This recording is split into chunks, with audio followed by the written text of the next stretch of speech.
Hello बच्चों, good morning. मैं अमरदीप और आप सबका हमारे YouTube channel global chemistry classes bye Amardeep sir में स्वागत है। आज के इस वीडियो लेक्चर में हम लोग केमिकल काइनेटिक्स के सवाल को करेंगे। जैसा कि मैंने पहले ही बताया था कि केमिकल काइनेटिक्स का तकरीबन 60% जो एरिया है, 60 से 70% जो एरिया है वो सिर्फ फर्स्ट ऑर्डर रिएक्शन कवर करता है। और फर्स्ट ऑर्डर रिएक्शन बहुत महत्वपूर्ण है, बहुत ज़्यादा इम्पॉर्टेंट है। तो हम लोग फर्स्ट ऑर्डर रिएक्शन के क्वेश्चंस को करेंगे। जो आपके असाइनमेंट जो हेडिंग लगा हुआ फर्स्ट ऑर्डर रिएक्शन, उसके बाद भी एक दो हेडिंग और लगा हुआ है ना। तो उन सारे क्वेश्चंस को करेंगे आज के इस लेक्चर में। तो चलिए देखते हैं, हम लोग स्टार्ट करते हैं। क्वेश्चन नंबर 19 आपके असाइनमेंट का फर्स्ट ऑर्डर रिएक्शन में क्वेश्चन नंबर 19 देखेंगे, है ना। क्वेश्चन नंबर 19 देखो क्या है कि लिखा हुआ है ए फर्स्ट ऑर्डर रिएक्शन, हमें क्वेश्चन भी बोल दिया first order reaction has a rate constant is 1.5 into 10 to the power minus 3 per second। तो आपसे बोल रहा है कि how long will 5 gram of this reactant take to reduce to 1.25 gram। तो मैं थोड़ा बता दूं इसको क्या कहा जा रहा है। ये कहा जा रहा है रिएक्शन में कि एक फर्स्ट ऑर्डर का रिएक्शन है और हैज अ रेट कांस्टेंट, जिसका रेट कांस्टेंट कितना है 1.5 into 10 to the power minus 3 per second। First order reaction जिसका rate constant 1.5 into 10 to the power minus 3 second पर सेकेंड दिया हुआ है। अच्छा, उसके बाद हाउ लॉन्ग, कितना समय लगेगा will 5 gram of this reactant, मतलब फर्स्ट ऑर्डर का जो रिएक्शन है उस रिएक्शन में रिएक्टेंट का 5 gram take to reduce to 1.25 gram. Reduce to मतलब घट करके 1.25 ग्राम हो जाए, मतलब रिएक्टेंट का जो मास है वो 5 ग्राम है और कितना समय लगेगा कि रिएक्टेंट का जो 5 ग्राम है वो रिड्यूस करके घट करके 1.25 ग्राम हो जाए, फाइनल 1.25 ग्राम हो जाए फाइनल। तो आपसे ये पूछा जा रहा है, ठीक है। थोड़ा समझते हैं ऐसे, जैसे हम लोग जो फर्स्ट ऑर्डर रिएक्शन में फॉर्मूला पढ़े थे, फॉर्मूला T बराबर 2.303 अपॉन K log A बटा A माइनस x, ऐसा करके जो फॉर्मूला हम लोग पढ़े थे, A या A नॉट अपॉन A बटा A माइनस एक्स की जगह पे A नॉट अपॉन A, ऐसा कुछ करके हम लोग पढ़े थे। तो इस चीज को, इस रेशियो को हम कई फॉर्मूले लिखे थे, आपको दिखाए भी होंगे क्लास में। हम लोग मोल्स के टर्म्स में लिख सकते हैं, रिएक्टेंट का इनिशियल मोल बटा रिएक्टेंट का टाइम t पे मोल या फाइनल मोल बोल सकते हो, या फिर उसको पार्शियल प्रेशर के टर्म्स में लिख सकते हैं, इनिशियल पार्शियल प्रेशर बटा फाइनल पार्शियल प्रेशर या टाइम t पे पार्शियल प्रेशर, ऐसा ही कुछ हम लोग देखे थे। तो एक चीज देखो ना जरा, जैसे रिएक्टेंट अगर है तो रिएक्टेंट का मास दिया हुआ 5 ग्राम और घट करके 1.25 ग्राम हो जा रहा है। तो अगर हम लोग मोल्स के टर्म्स में सोचे तो इसका मोल इनिशियल, इसका मोल मतलब 5 ग्राम बटा मोलर मास से डिवाइड करेंगे तो इसका इनिशियल मोल आ जाएगा, और इसका जो 1.25 ग्राम जो बचा है 1.25 ग्राम, तो इसका मास बटा उस रिएक्टेंट का मास, उसी रिएक्टेंट का मास। तो रिएक्टेंट का तो मोलर मास जो होता है वो तो फिक्स होता है, रिएक्टेंट का मोलर मास, सॉरी रिएक्टेंट का मोलर मास तो फिक्स होता है। तो हम चाहे तो मोल्स के रेशियो को मोलर मास, सॉरी मोल्स के रेशियो को हम लोग उसके मास के रेशियो भी बोल सकते हैं, मोल्स के रेशियो को, या पार्शियल प्रेशर के रेशियो बोल सकते हैं। ऐसा समझो थोड़ा, जैसे initial mass WI, initial mass reactant का कितना दिया हुआ है 5 ग्राम, और W फाइनल सीधा फाइनल मास, या बोल सकते हैं टाइम t पे, टाइम t पे जो मास है WT, ये कितना है 1.25 ग्राम। और जो आपका रिएक्शन है जिसमें रिएक्टेंट से प्रोडक्ट का फॉर्मेशन होता है, ये फर्स्ट ऑर्डर है, ये कहा जा रहा है फर्स्ट ऑर्डर है, और जिसका K वैल्यू K कितना है 1.5 इंटू 10 के पावर माइनस 3 पर सेकेंड,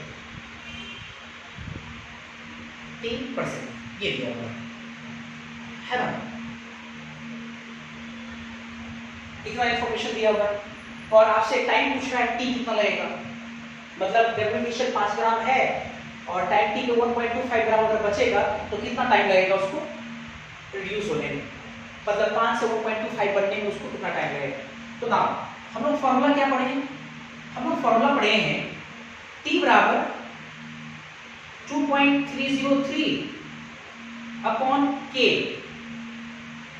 लॉग, हम लोग ऐसे लिख सकते हैं ए नॉट अपॉन ए, याद होगा आप लोगों को, या इसी को A naught upon a concentration terms में या मोल्स के टर्म्स में लिख सकते हैं हम लोग।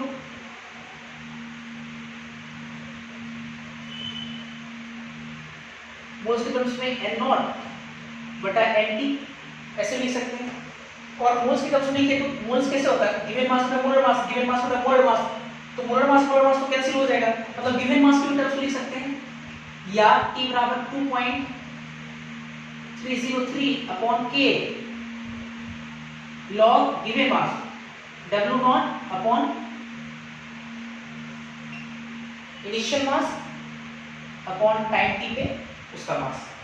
तो चलो सब कुछ तो दिया हुआ है, अपने को क्या निकालना है, T निकालना है, तो T तो निकालना है, तो T बराबर कितना हो गया 2.303 अपॉन K का वैल्यू कितना लेंगे, K का वैल्यू हमारे पास है कहाँ गया, हाँ यहाँ 1.5 10 की पावर माइनस 3 पर सेकेंड, ऑब्वियस है टाइम जो सेकेंड में आएगा, लॉग W नॉट मतलब इनिशियल कितना है 5 और 1.25 इसका टाइम टी पे इसका जो मास 1.25 ग्राम। चलो इसको सॉल्व कर लेते हैं, तो ये किस में आएगा आपको सेकेंड, तो यहाँ से 2.303 अपॉन 1.5 10 की पावर माइनस 3, यहाँ से आप लोग ऐसे कर लोगे, ये दशमलव हटाएंगे 00 20 और 125 चर 500 4 बार, तो यहाँ से कितना आएगा लॉग 4 का मतलब 2 इंटू लॉग 2, सही है। इसके बाद 2.303 और लॉग 2 0.3 का जो गुना हम लोग पढ़े 0.693 पढ़े, पहले से 2 ये 1.5 इंटू 10 की पावर माइनस 3, फिर इसके बाद जरा सॉल्व करते हैं, इसको इससे मल्टीप्लाई करते हैं, मल्टीप्लाई करने कितना आएगा 3 गुना 6 9 गुना 18 8 हासिल 1 6 गुना 12 1 13, तो 1.386 डिवाइडेड बाय 1.5 ये 10 की पावर माइनस सॉरी ऊपर चला जाएगा 10 की पावर 3 हो जाएगा। फिर क्या करते हैं, ये देखिए तो दशमलव है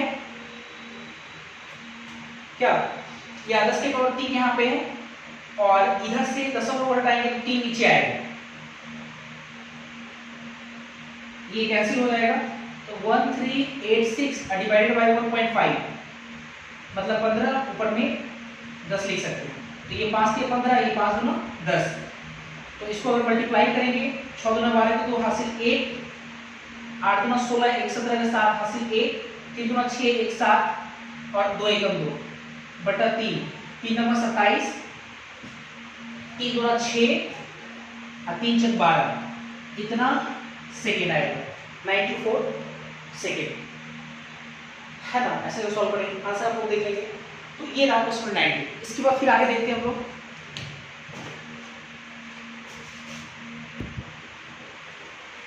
इसके बाद हम लोग फर्स्ट और निरीक्षण करेंगे, क्वेश्चन 20 क्वेश्चन करेंगे 20। तो 20 क्वेश्चन क्या है मैं पढ़ के समझाता हूँ। क्वेश्चन में 20 लिखा हुआ कि एक ड्रग है, a drug is known to be inactive after it has decomposed 30%, मतलब एक दवा है जो कि 30% डिकम्पोज जब अगर हो जाता है 30% डिकम्पोज तो इनएक्टिव हो जाता है, इनइफेक्टिव हो जाता है, मतलब काम नहीं करता है। इफेक्टिव मतलब जो असर करे, इनइफेक्टिव जो असर नहीं करे वो इनइफेक्टिव हो जाता है। मतलब ड्रग है, एक ड्रग जाना जाता है इनइफेक्टिव कब, आफ्टर इट हैज डिकम्पोज 30%, 30% जब डिकम्पोज कर जाता है तो एक दवा जो है वो इनइफेक्टिव हो जाता है। उसके बाद बोला गया था original concentration of a sample was 500 units पर ml। एक ड्रग जिसका ओरिजिनल कॉन्सेंट्रेशन मतलब ओरिजिनल मतलब इनिशियल कॉन्सेंट्रेशन उस सैंपल का, उस ड्रग का 500 यूनिट्स पर ml, 500 यूनिट्स पर ml। फिर बोला गया व्हेन एनालाइज, देखा जाता है when analyse 20 months, 20 month later मतलब 20 मंथ के बाद the concentration was found to be 420 units per ml, मतलब पहले 500 यूनिट पर ml था, लेकिन जब उसको एनालाइज किया जाता है 20 मंथ के बाद तो अब उसका कंसंट्रेशन कितना मिलता था, was found to be 420 units पर एमएल, 420 यूनिट्स पर एमएल मिलता है इसका, ठीक है। इसके बाद आपसे बोला गया एज्यूम दैट, आप एज्यूम करें, ये मानिए कि decomposition is of first order reaction, मतलब जो आपका ड्रग है वो इनइफेक्टिव हो रहा है, मतलब जो ड्रग डिकम्पोज कर रहा है ये किस रिएक्शन के माध्यम से कर रहा है, आप एज्यूम करिए वो फर्स्ट ऑर्डर रिएक्शन के माध्यम से कर रहा है, ऐसा कहा जाएगा क्वेश्चन में। तो फिर आपसे बोला कि what will be the expiry time of the drug, तो एक्सपायरी टाइम आपको पूछा जा रहा है, एक्सपायरी टाइम उस ड्रग का क्या होगा। एक चीज बताओ, इस क्वेश्चन से अंदाजा ये लगा सकते हो कि जितने भी मेडिसिन या जितने भी आपके दवा की फैक्ट्री है उसमें केमिस्ट्री का स्कोप है। हालांकि इस सवाल से नहीं, आप जितने भी दवा बनता है ना, जो भी दवाइयों का जो फैक्ट्री है उसमें कहीं ना कहीं केमिस्ट्री का बहुत बड़ा स्कोप है ना, कि उसका एक्सपायरी टाइम, अब देखिए कोई भी दवा खरीदते हैं तो उसमें एक्सपायरी टाइम निकाला रहता है, किसी का 16 मंथ होता है, किसी का 18 मंथ होता है, किसी का 20 मंथ होता है। तो अभी से इसी तरह के क्वेश्चंस को मतलब वहाँ पे जरूरत पड़ता होगा, इसी तरह के अप्रोच का वहाँ जरूरत पड़ता होगा एक्सपायरी टाइम निकालने के लिए। तो खैर केमिस्ट्री में बहुत सारे स्कोप है, वो आपको ग्रेजुएशन वगैरह में ज़्यादा समझ में आएगा। खैर यहाँ पहले बात करते हैं, तो देखो जरा समझो पहले यहाँ पे आपसे एक्सपायरी टाइम पूछ रहा है।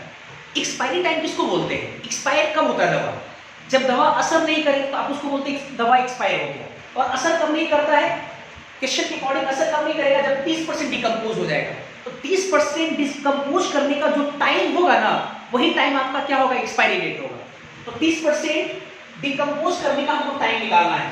तो एक चीज बताओ, 30% फर्स्ट ऑर्डर रिएक्शन है, तो Z% रिएक्ट करने का जो टाइम होता था T बराबर, वो कितना होता था 2.303 अपॉन K अलॉग 100/100 माइनस Z। तो Z तो दिया हुआ है, T आपको निकालना है, तो वो तभी निकल पाएगा जब आपके पास K पता हो, रेट कांस्टेंट पता हो K। अब K निकालने के लिए अब देखो क्या दिया है कि उस सैंपल का 500 यूनिट्स पर एमएल इनिशियल कॉन्सेंट्रेशन दिया हुआ है, ठीक है। और उसके बाद 20 मंथ के बाद, एक टाइम के बाद इसका जो कॉन्सेंट्रेशन हो जाता है वो 420 यूनिट्स पर एमएल हो जाता है। तो कहीं ना कहीं ये जो इन्फॉर्मेशन दिया है ये K निकालने के लिए है, तो हम इसके माध्यम से K निकालेंगे और 30% डिकम्पोज करने का जो टाइम निकालेंगे वही आपका एक्सपायरी डेट होगा। चलो क्वेश्चन अप्रोच करते हैं, पहले सॉल्यूशन देखते हैं जरा। सैंपल का जो कॉन्सेंट्रेशन है, इनिशियल कॉन्सेंट्रेशन बोल देते हैं C0, वो कितना है 500 यूनिट्स पर एमएल। और C जो T है, एक टाइम T मतलब 20 मंथ्स के बाद इसका कितना हो जाता है 420 यूनिट्स पर एमएल। और टाइम कितना लगता है इसका 20 मंथ्स लगता है, 20 मंथ्स। तो नाउ हम लोग K निकालेंगे इसके माध्यम से।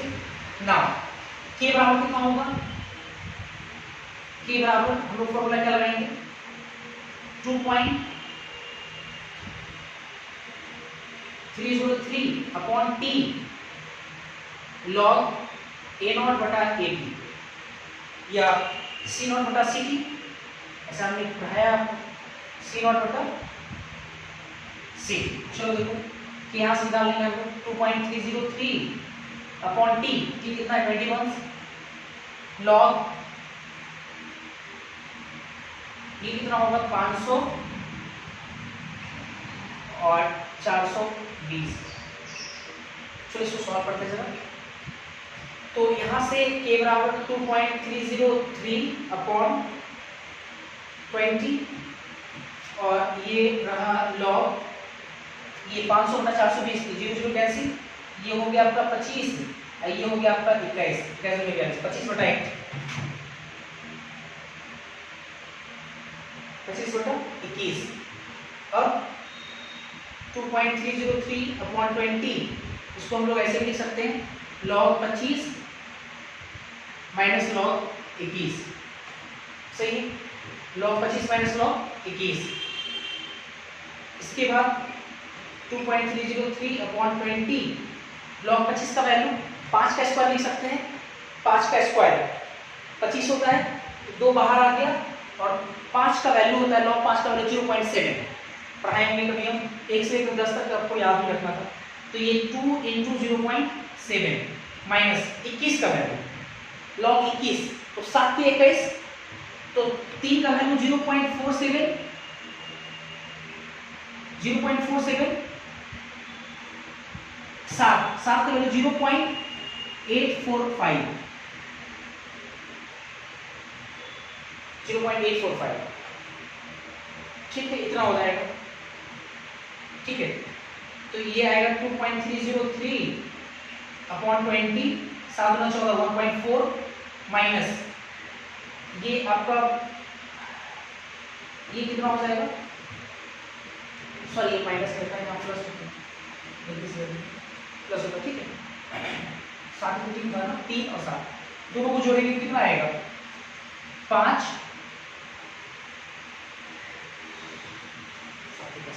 5 7 4 11 की 1 हासिल 1 और 8 4 12 1 13, तो 1.315 और फिर इसको सॉल्व करते हैं 0.303 बटा 20 और इसको जब घटाएंगे तो कितना आएगा 400 400 में से 315 गया 315 तो कितना होगा 315 गया तो कितना हो जाएगा 400 में से 315 गया मतलब घटाना पड़ेगा ये 1.400 और ये 1.315 10 में से 5 गया 5 9 में से 1 गया तो 8 ये 0.085 ये हो गया। तो इसको भी यहाँ रहने देते हैं, ये आपके यहाँ से निकालेंगे। ठीक है, अब लगाते हैं अगेन, हमको एक्सपायरी टाइम निकालना है। एक्सपायरी टाइम तो जब आपका z कितना है 30%, मतलब z आपका 30% डिकम्पोज कर गया तो उसी टाइम को एक्सपायरी टाइम बोल रहे हैं। तो अब अगर हम लोग लगाएं t एक्सपायरी बराबर कितना 2.303 अपॉन k और log 100/100 माइनस z ये लगाएंगे हम लोग।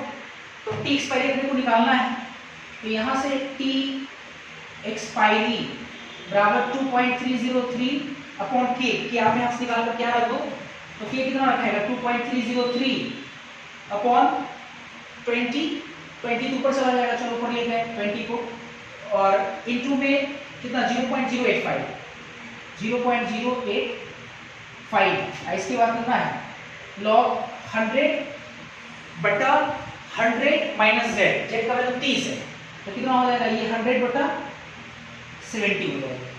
तो ये तो कैंसिल हो गया तो t एक्सपायरी बराबर 20/0.085 और 0 0 कैंसिल 10 के वैल्यू 1 और 7 के वैल्यू 0.845 तो कितना हो जाएगा 20/0.085 एक घटाएंगे एक में से घटाएंगे 0.845 तो कितना आएगा 0.055 ठीक 0.155। तो इसको अगर हम लोग सॉल्व करेंगे ये दशमलव से ये दशमलव कैंसिल ये 85 ये 20 ये 155 तो 4 के पावर में 4 × 20 सॉरी 5 के पावर 5 × 20 ये 17 × 85 17 हो गए ये। फिर इसके बाद अब क्या करें अब तो ये कटेगा नहीं 155 है यहाँ पे है ना तो 155 अगर है अब ऐसे करते हो तो इसको इससे मल्टीप्लाई कर लेते तो मल्टीप्लाई करेंगे कितना आएगा 155 को 4 से मल्टीप्लाई करें तो 4 × 20 की 0 हासिल 2 4 × 20 की 0 हासिल सॉरी 4 × 20 और 2 22 22 की 2 हासिल 2 4 2 6 620/17 620 को 17 से अगर डिवाइड करेंगे तो हमारे पास t एक्सपायरी आएगा कितना आएगा 17 को 620 से तो 17 दूना 34 17 लगभग 39 आएगा लगभग 39 मंथ लगभग कितना आएगा हमारे पास 39 मंथ इसी के आसपास आएगा। हालांकि आंसर 41 मंथ दिया हुआ है वो गड़बड़ है 39 मंथ ही आएगा। ठीक है इसको इस तरह से हम लोग अप्रोच करेंगे। नेक्स्ट क्वेश्चन हम लोग देखेंगे इसके बाद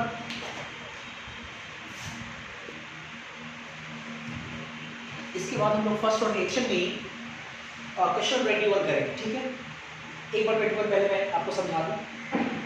क्वेश्चन 21 लिखा हुआ है, a viral preparation was inactivated in a chemical bath. एक वायरल जो बनाया गया was inactivated in a chemical bath, वो इनएक्टिवेट हो जाता था एक केमिकल बाथ में, वो जो है इनएक्टिवेट हो जाता था। The inactivation process was found to be first order in virus concentration. मतलब जो वायरस का जो कंसंट्रेशन है वो फर्स्ट ऑर्डर पाया गया। मतलब इनएक्टिवेशन जो प्रोसेस है वो क्या है, उसका फर्स्ट ऑर्डर रिएक्शन। मतलब वायरल जो है वो बनाया गया, ठीक है, और वो जो वायरल जो आपका है वो इनएक्टिवेट हो जाता है, इनएक्टिवेट केमिकल बाथ में इनएक्टिवेट हो जाता है। और ये जो इनएक्टिवेशन का जो प्रोसेस है ये फर्स्ट ऑर्डर रिएक्शन है, ठीक है, फर्स्ट ऑर्डर रिएक्शन है। फिर आपसे बोला जा रहा है at the beginning of the experiment, शुरुआती जो एक्सपेरिमेंट होता है उसमें 2% of the viral was found to be inactivated per minute. मतलब कि शुरुआत में जो एक्सपेरिमेंट हो रहा था उसमें 2% वायरस का इनएक्टिवेट हो रहा है पर मिनट में। मतलब 1 मिनट में जो इनएक्टिवेशन प्रोसेस चल रहा है उसमें 1 मिनट में उस वायरल का 2% इनएक्टिवेट हो रहा है, 2% इनएक्टिवेट। मतलब 2% इनएक्टिवेट होने का जो टाइम है वो 1 मिनट है, 2%, ठीक है। तो आपसे बोल रहा है इवैल्यूएट के फॉर द इनएक्टिवेशन प्रोसेस। तो ये जो इनएक्टिवेशन जो प्रोसेस है चल रहा है उस अभी से फर्स्ट ऑर्डर है, तो उस फर्स्ट ऑर्डर का के वैल्यू अर्थात रेट कांस्टेंट आपसे पूछा जा रहा है। एकदम इजी क्वेश्चन है। जैसे एक वायरल है, ठीक है, ये इनएक्टिवेट हो रहा है जिसको हम लोग इनएक्टिवेशन प्रोसेस भी कह रहे हैं। और ये कैसा प्रोसेस है आपका, मेंशन भी किया हुआ है फर्स्ट ऑर्डर। ये जो इनएक्टिवेशन प्रोसेस है वो कैसा है, फर्स्ट ऑर्डर। वायरल इनएक्टिवेट होकर के अब इनएक्टिवेट होने के बाद कुछ इनइफेक्टिव चीज का फॉर्मेशन कर देगा जिसको हम बोल रहे हैं प्रोडक्ट, ठीक है। तो ये एक रिएक्शन दिया हुआ है और बोला जा रहा है कि जो वायरल का 2% इनएक्टिवेट होने का जो टाइम है वो 1 मिनट है। तो के का वैल्यू पूछ रहा है आपसे, फर्स्ट ऑर्डर है और ये से हम लोग क्या लगाएंगे, टी बराबर 2.303 अपॉन के लॉग जेड पर से रिएक्ट करने का टाइम पढ़ाया है आपको। तो क्या लिखेंगे इसके 100 बटा 100 माइनस 2, 100 माइनस जेड लिखते हैं हम, चलो जेड लिखते हैं। तो देखो जरा यहाँ से के अपने को पूछा जा रहा है, तो के बराबर कितना हो जाएगा 2.303 अपॉन नीचे में टी आ जाएगा, टी कितना 1 मिनट। तो टी 1 मिनट अगर है इसका मतलब 60 सेकंड में लिख सकते हैं हम लोग। के का वैल्यू पर सेकंड आएगा, है ना, लॉग 100 बटा 100 माइनस 2, ये आपका पर सेकंड आएगा। थोड़ा और सॉल्व कर लेते हैं। तो के बराबर हमारे पास आया 2.303 अपॉन 60 और ये लॉग 100 बटा 100 माइनस 2, तो 100 बटा 98 आएगा, लॉग 100 बटा 98, मतलब ये 50 और ये 49, ठीक। तो यहाँ से के बराबर 2.303 बटा 60 लॉग 50 माइनस लॉग 49, ठीक है। तो ये 2.303 60 50 का वैल्यू, लॉग 50 का वैल्यू कितना होगा, क्या लॉग 50 को हम लोग 100 बटा 2 लिख सकते हैं। 100 का वैल्यू पता है, 2 का वैल्यू पता है, तो 100 का वैल्यू कितना होता है, लॉग 100 बटा 2 को 50 लिख सकते हैं। लॉग 100 का वैल्यू हो गया 2 बटा लॉग 100 बटा 2 था, तो लॉग 2 का वैल्यू घटेगा इसमें से 0.3, ठीक है। लॉग 2 का वैल्यू माइनस ये 49 है, तो 7 × 7 49, तो स्क्वायर बाहर आ गया 2 और लॉग 7 का वैल्यू 0. अभी तुरंत पढ़ाए थे 54 0.845 ये वैल्यू। चलो इसको देखते हैं 2.303 60 ये 2 माइनस 0.3 माइनस ये गुना करें कितना हो जाएगा, 5 10 की 0 वहां से 1 4 में 8 1 9 8 9 16, ठीक है। इसके बाद जोड़ लेते ये 303 60 ये 2 माइनस इसको इसके साथ जोड़ेंगे कितना हो जाएगा, ये 9 घटाएंगे तो 2.303 अपॉन 60, ये घटाएंगे तो कितना होगा 0.01, ठीक है 0.01। तो अब क्या करें, इसके बाद ऐसा करते हैं कि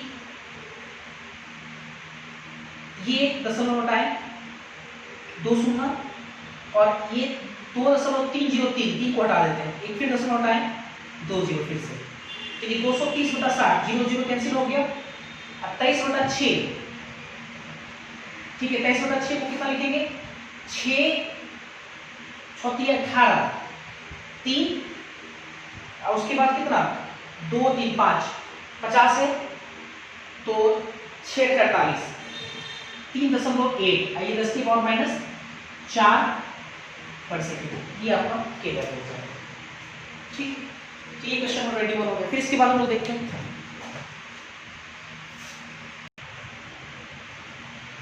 इसके बाद हम लोग क्वेश्चन नंबर 23 देखेंगे। पहले मैं आपको एक बार क्वेश्चन नंबर 23 समझाता हूँ, फिर उसके बाद हम लोग देखेंगे। देखिए क्वेश्चन नंबर 23 क्या लिखा हुआ है, the reaction SO2Cl2 gas, arrow का साइन मतलब टूट करके SO2 + Cl2 गैस का फॉर्मेशन कर रहा है, और बोला जा रहा है is a first order gas reaction, मतलब ये जो रिएक्शन है आपका SO2Cl2 से SO2 + Cl2 का फॉर्मेशन, वो एक फर्स्ट ऑर्डर रिएक्शन है। फिर आपसे बोला जा रहा है विथ के वैल्यू 2.2 × 10 की पावर माइनस 5 पर सेकेंड, मतलब उसका जो के वैल्यू रेट कांस्टेंट जो है इस फर्स्ट ऑर्डर रिएक्शन का, वो 2.2 × 10 की पावर माइनस 5 पर सेकेंड है एट 320 डिग्री सेल्सियस टेम्परेचर पे। फिर आपसे बोला जा रहा है कि what percent of SO2Cl2 is decomposed on heating this gas for 90 minutes, मतलब 90 मिनट के लिए अगर इस गैस रिएक्शन को लगातार कंटिन्यूअस अगर हीट करते हैं गर्म करते हैं, तो कितना concentration, what will be the concentration, sorry what percent of SO2Cl2 is decomposed, मतलब तो कितना SO2Cl2 का कितना परसेंटेज डिकम्पोज्ड होगा, मतलब टूटेगा, ये आपसे पूछा जा रहा है। तो देखो ये सवाल कोई टफ नहीं है, परसेंटेज डिकम्पोजिशन पूछा जा रहा है, तो परसेंटेज कितना निकलता है 100 में निकलता है।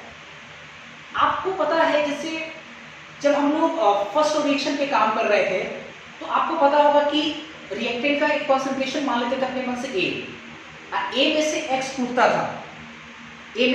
टूटता था, है ना, तो उस X को हम लोग बोलते थे डिकम्पोज हुआ है, लेकिन वो A में डिकम्पोज हुआ है, A में X डिकम्पोज हुआ है, तो परसेंटेज डिकम्पोजिशन का मतलब हुआ कि 100 में कितना टूटेगा, तो A में X टूटेगा, 1 में X/A टूटेगा, तो 100 में X/A × 100, है ना, तो हमारा काम बन जाएगा। अगर उसको निकालेंगे वही आपका परसेंटेज डिकम्पोजिशन होगा।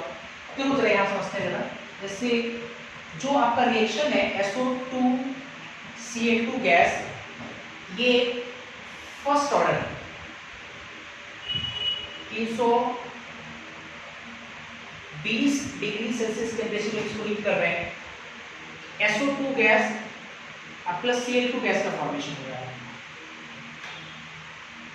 और इस रिएक्शन को जो फर्स्ट ऑर्डर रिएक्शन है इसका के वैल्यू कितना देना है, के बराबर 2.2 × इसके पावर माइनस 5 पर सेकेंड देना है,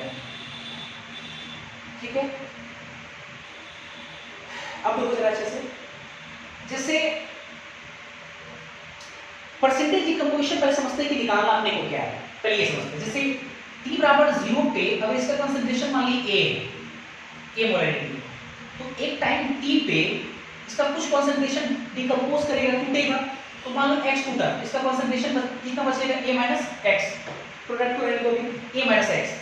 अब देखो जरा अच्छे से, परसेंटेज डिकम्पोजिशन का मतलब हुआ 100 में कितना, तो A में आपका x डिकम्पोज हो रहा है, तो 1 में कितना डिकम्पोज होगा X/A, 1 में, तो 100 में कितना डिकम्पोज होगा X/A × 100, तो यही चीज आपका क्या कहलाएगा, percentage decomposition of SO2Cl2 A कहलाएगा आपका।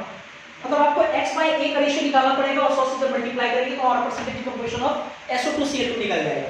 तो अब हम लोग पूरा फोकस करेंगे या कंसंट्रेट करेंगे X/A को निकालने में। अब X/A कैसे निकलेगा, तो थोड़ा दिमाग लगाओ। कि x और a तो डायरेक्ट दिया हुआ नहीं है, k दिया हुआ, रेट कौन से दिया हुआ, टाइम दिया हुआ, टाइम कितना बोला जा रहा है 90 मिनट्स तक इसको हीट करते हैं।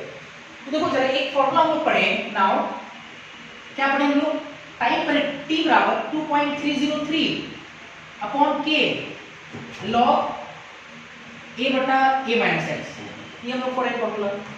अब इसमें देखो t और k पता है अपने को, तो अगर हम ये वाला पूरा टर्म निकाल लेते हैं a बटा a माइनस x का, तो आप आराम से x बटा a का रेशियो निकाल सकते हो। कैसे?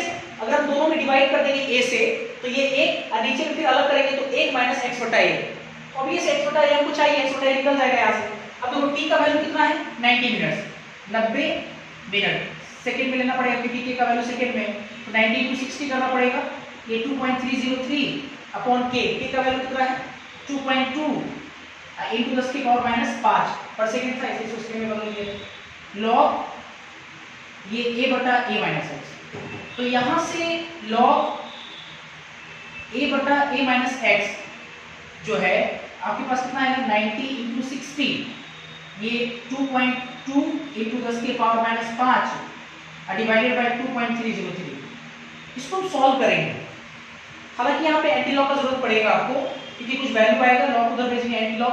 तो आप जैसे सॉल्व करोगे यहाँ से तो a बटा a माइनस x का कुछ वैल्यू आएगा, ठीक है। इसको सॉल्व करना पड़ेगा आपको, एंटी लॉग देखना पड़ेगा।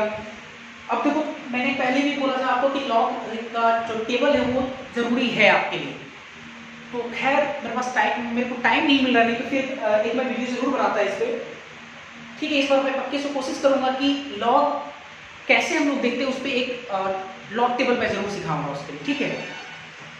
तो जैसे लॉग एंटी लॉग कैसे देखते हैं उस पर मैं बताऊंगा, एक वीडियो डालूंगा वहाँ पे, ठीक है। तो खैर तो ये a बटा a माइनस एक्स का कुछ वैल्यू आएगा, जैसे मान लो कि कोई वैल्यू आया हमारे पास, कुछ मान लेते हैं, जैसे मान लो कि a बटा a माइनस एक्स का जो वैल्यू आया मान लो कि आया मेरे पास स्मॉल r, तो सॉल्व किया स्मॉल r आया, तो अब क्या करेंगे, दोनों तरफ हम लोग a से डिवाइड करेंगे इन दोनों में, तो ये 1 बटा 1 माइनस, इसको सॉल्व करना पड़ेगा, सॉल्व एंटी लॉग में लिख दिया,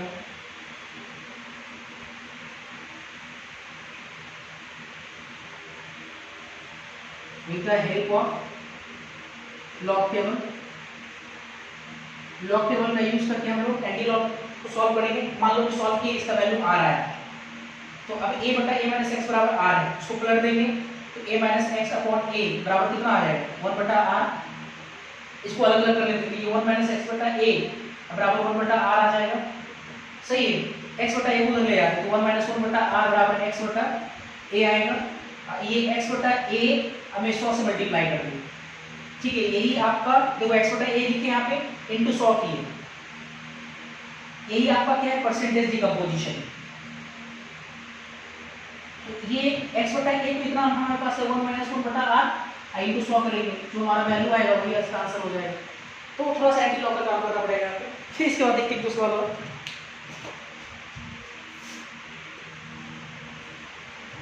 इसके बाद क्वेश्चन नंबर 24, ठीक है। 24 क्या है, 24 ये जे मीन्स में आया हुआ है सवाल, जे मीन आया हुआ क्वेश्चन है।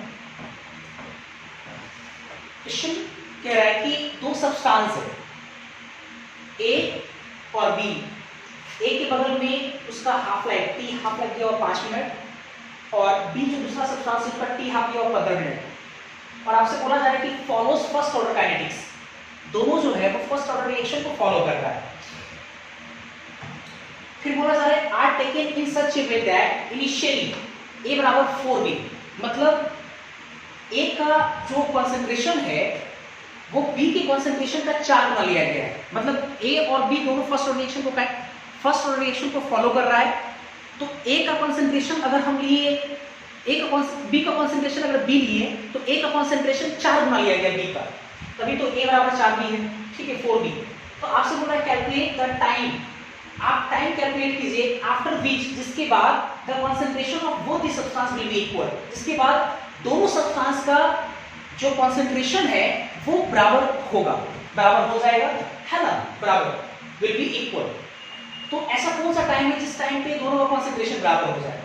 बड़ा इजी क्वेश्चन है कि ए और बी दो अलग अलग सब्सटेंस है और दोनों फर्स्ट ऑर्डर काइनेटिक्स को फॉलो करता है और दोनों रिएक्शन का हाफ लाइफ दिया हुआ है और आपसे बोला जा रहा है कि इनिशियली ए का 4 गुना बी लिया गया कॉन्सेंट्रेशन, बी का बी लेंगे, तो आपसे बोला जा रहा है कि वो टाइम बताइए जिस टाइम पे ए और बी दोनों का कॉन्सेंट्रेशन बराबर हो जाए, मतलब टाइम टी पे दोनों का कॉन्सेंट्रेशन बराबर हो। देखते हैं क्वेश्चन के अकॉर्डिंग क्या क्या कहना चाह रहे हैं। जैसे सॉल्यूशन ए का जो कॉन्सेंट्रेशन है इनिशियल, ए इनिशियल या ऐसे करके पूछो बी मालूम है, बी का जो इनिशियल कॉन्सेंट्रेशन है बी इनिशियल, अगर उसको x मानते हैं x, तो a का इनिशियल कॉन्सेंट्रेशन कितना हो जाएगा, 4 गुना b बोल रहा है, मतलब 4x हो जाएगा, 4x हो जाएगा। और आपसे बोल रहा है कि एक टाइम कैलकुलेट करना है जिस टाइम पे दोनों का कॉन्सेंट्रेशन बराबर हो। इफ फाइनल कॉन्सेंट्रेशन मतलब a t, मतलब टाइम t पर a का कॉन्सेंट्रेशन बराबर हो टाइम t पे v का कॉन्सेंट्रेशन बराबर, मतलब मान लेते हैं क्या y, मान लो y ये बराबर हो जाए, तो देन ये टाइम कौन सा होगा, टाइम बराबर होगा, ये आपसे पूछ रहा है। ए रिएक्शन है, ए से प्रोडक्ट बन रहा है, ये फर्स्ट ऑर्डर रिएक्शन है और इसका हाफ लाइफ दिया हुआ है 5 मिनट। उसी प्रकार बी एक दूसरा रिएक्शन है, बी से भी प्रोडक्ट मिल रहा है, ये भी फर्स्ट ऑर्डर है और इस रिएक्शन का भी टी हाफ दिया हुआ है, लेकिन दिया हुआ है 15 मिनट। ठीक, चलो जरा करते हैं हम, आसान है करते हैं। जैसे अगर हम 4a कंपोनेंट्स के लिए अगर लिखे, 4a कंपोनेंट्स के लिए टाइम t पे a का कॉन्सेंट्रेशन का फॉर्मूला t बराबर कितना लिखेंगे, 2.303 अपॉन k लॉग शुरुआत में c0 कॉन्सेंट्रेशन अपॉन ct। तो एक टर्म्स में कितना लिख सकते हैं, एक टर्म्स में a0 अपॉन at या a ऐसा लिख सकते हैं हम। तो t बराबर 2.303 के दिया हुआ है डायरेक्ट रूप से, क्यों, क्योंकि हाफ लाइफ दिया हुआ है, तो हाफ लाइफ हम लोग पढ़े थे t हाफ बराबर 0.693 अपॉन k बराबर 0.693 अपॉन t हाफ ऊपर चला गया, कितना हो गया 5। तो ये log a इनिशियल मतलब a0 4x है और a का कंसंट्रेशन टाइम t पे कितना माने y माने, तो y ले लेते हैं यहाँ पे। फिर इसके बाद अगेन फॉर b कंपोनेंट्स के लिए, तो b कंपोनेंट्स के लिए t बराबर 2.303 by k log b0 initial concentration at any time t पे कंसंट्रेशन b। तो t बराबर लिख सकते हैं 2.303 अपॉन k का वैल्यू कितना लिखेंगे 0.693 अपॉन 15, ऊपर चला जाएगा 15, हाफ लाइफ दिया हुआ मतलब कि k दिया हुआ है। इसके बाद log b0 कितना मान लेते हैं x, ये x अभी का कंसंट्रेशन एट एनी टाइम कितना हो गया y।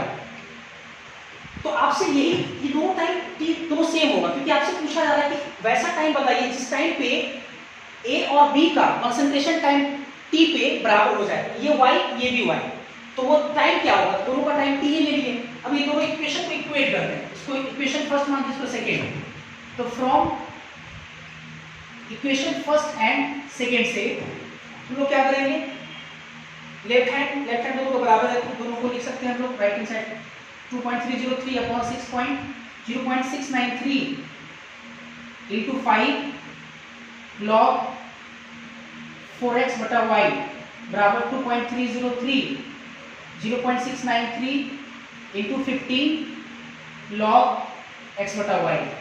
तो ये तो पूरा कैंसिल हो गया, ये 5 दिए 15, तो ये कितना हो गया आपके पास आया log 4x बटा y बराबर, यहाँ पे 3 है log x बटा y, इसको लिख सकते हैं log x बटा y के पावर 3, ऐसा लिख सकते हैं। ऑन कंपेयरिंग अगर कंपेयर करेंगे तो log कैंसिल हो गया, तो कितना आएगा 4x बटा y बराबर x बटा वाई के पावर 3। तो x बटा वाई इधर 1 है, x बटा वाई वहां 3 है, तो ये कितना आ जाएगा 4 बराबर x बटा वाई के पावर 2 आ जाएगा। 2 को उधर भेजेंगे तो x बटा वाई बराबर कितना आ गया 2 आ जाएगा। अब देखो x बटा वाई 2 आ गया, तो अगर हम इक्वेशन 2 ले लेंगे और 2 में x बटा वाई अगर 2 पुट कर देंगे तो हमारा t निकल जाएगा, ये तो पूछा जा रहा है। तो अब क्या करते हैं, now from equation 2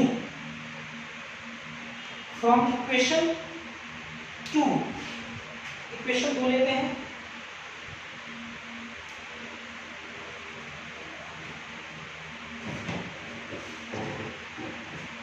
from equation 2 से ये t बराबर 2.303 अपॉन 0.693 इंटू 15 लॉग x बटा y कितना है 2, तो लॉग 2 का वैल्यू 0.3 और 0.3 को 2.3 से अगर गुणा करते हैं 0.693 कैंसिल हो जाएगा ना, तो t बराबर कितना हो जाएगा 15 मिनट। ये आपका आंसर आ जाएगा। आई होप कि आपको ये चीजें समझ में आ रही होगी। तो यहाँ तक पहले आप देख लें, या आज तक ये इतना रहते हैं, फिर अगली क्लास में हम लोग देखते हैं। ठीक है, थैंक यू।